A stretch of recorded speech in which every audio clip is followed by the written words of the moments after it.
I, 32, had been with my girlfriend for 3 years, lived together for 1. I'm a software engineer, so my brain likes things that are logical, stable, and have a predictable outcome. Our relationship felt like that. So when her 30th birthday came up, I did the logical thing.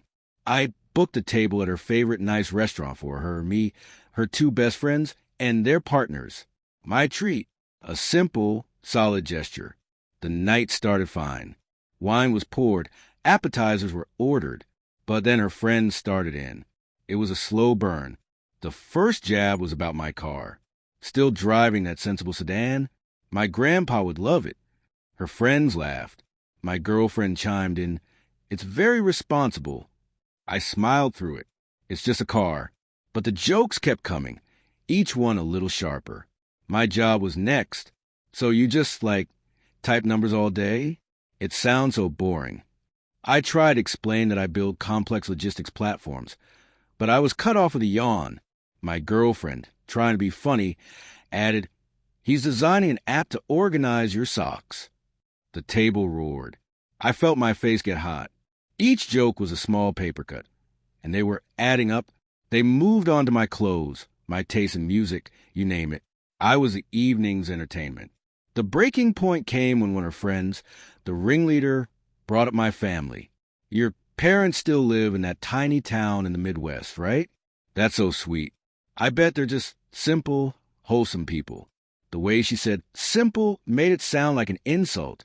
My dad worked his tail off in a factory for 40 years, so I wouldn't have to, and my mom was a special ed teacher. They're the furthest thing from simple. They're incredible. I put my fork down and leaned over to my girlfriend. "Hey, I'm really not comfortable with this. They're being mean." She didn't even look at me. She just rolled her eyes and whispered back, "Just relax. It's how they are. Don't make things weird." "They're insulting my family." I pressed, keeping my voice low. "That's not okay." That's when she snapped. Her whole demeanor changed. She pulled back and, in a voice just loud enough for everyone to hear clearly, she said, "This is who my friends are. If you don't like my friends' rude jokes, you can just pay and leave." The whole table went dead quiet. Her friends were smirking, waiting to see me crawl back into my seat and apologize for being too sensitive. My girlfriend had this defiant look on her face, challenging me. It was like a switch flipped. I looked at this woman I thought I loved and saw a complete stranger. I gave a slow nod. "Thanks for the option." I flagged down our waiter. "Excuse me," I said, my voice steady. "Could I just get the check for my steak and my 1 beer, please?" You could have heard a pin drop. The smirks on her friends' faces vanished, replaced by wide-eyed confusion.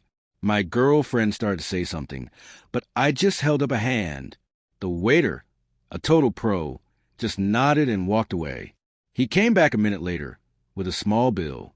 I put my card down, he ran it, and I signed the slip, adding a big tip for his trouble. I stood up, pocketed my keys, and looked at the 6 of them sitting in stunned silence. "Have a great birthday," I said, and walked out of the restaurant without looking back.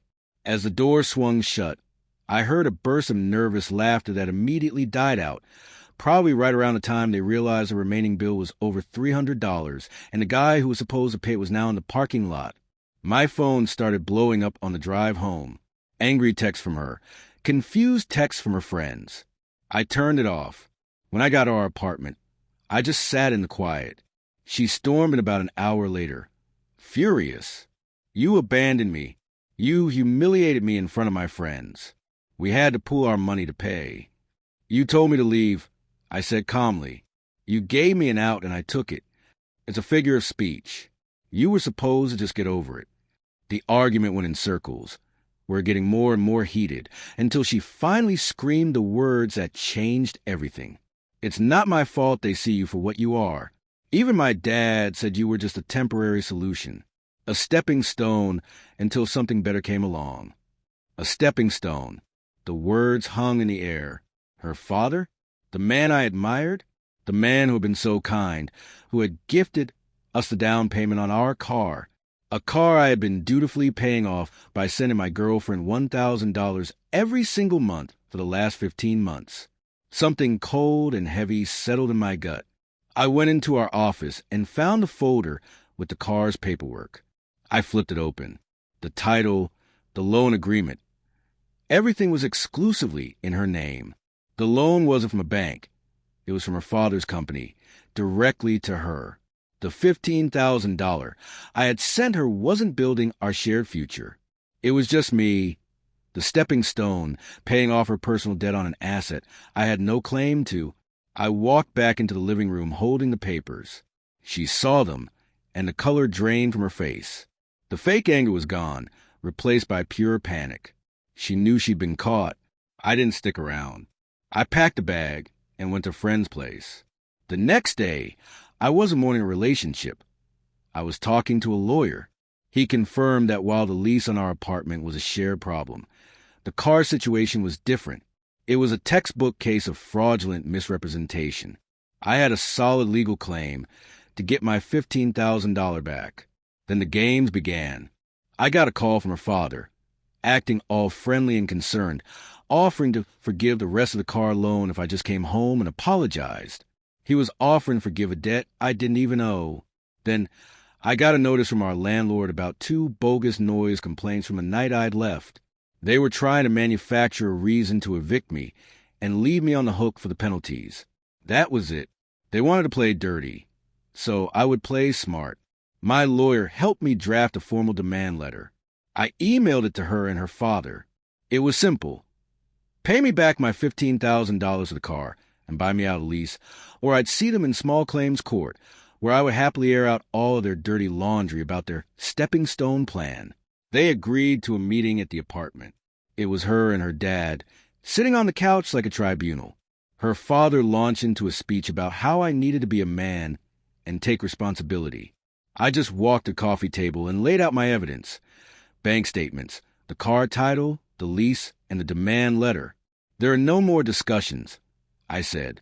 You will write me a check for $15,000, and you will handle all the costs of getting my name off the lease. If you don't, this all becomes a public record in court. Her father scoffed. You're bluffing. That's when I played my final card.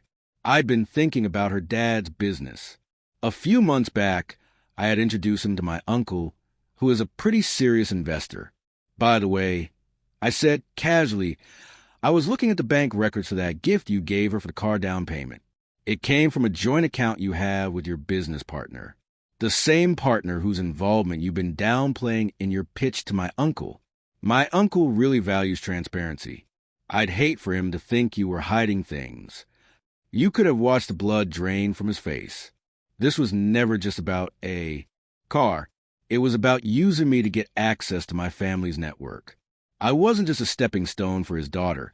I was a stepping stone for his business. He caved. Instantly.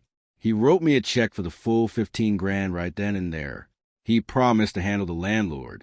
His daughter just sat there, watching her whole scheme and his fall apart. As I was leaving, she asked, with tears in her eyes, if I ever really loved her. I love the person I thought you were. I told her, I have no idea who you are now. I walked away and never looked back. The check cleared, and my name was off the lease within a week. About a month later, my uncle called. He told me he'd done his own due diligence on the dad's company and found it was a complete mess of shady accounting. He pulled his investment. My warning just sped up the inevitable. I heard through the grapevine that my ex had to sell the car and move back in with her parents. Her lifestyle, funded by my hard work and their lies, had evaporated. Turns out, walking out of that restaurant was the best investment I ever made. Girlfriend told me to leave her birthday dinner. In fact, I didn't like her friend's insults. I did, after only paying for my meal. This led to me discovering our entire relationship was a scam orchestrated by her and her father to have me pay off her car and use me as a stepping stone. I lawyered up and used their own business dealings as leverage to get all my money back and blow up their whole plan.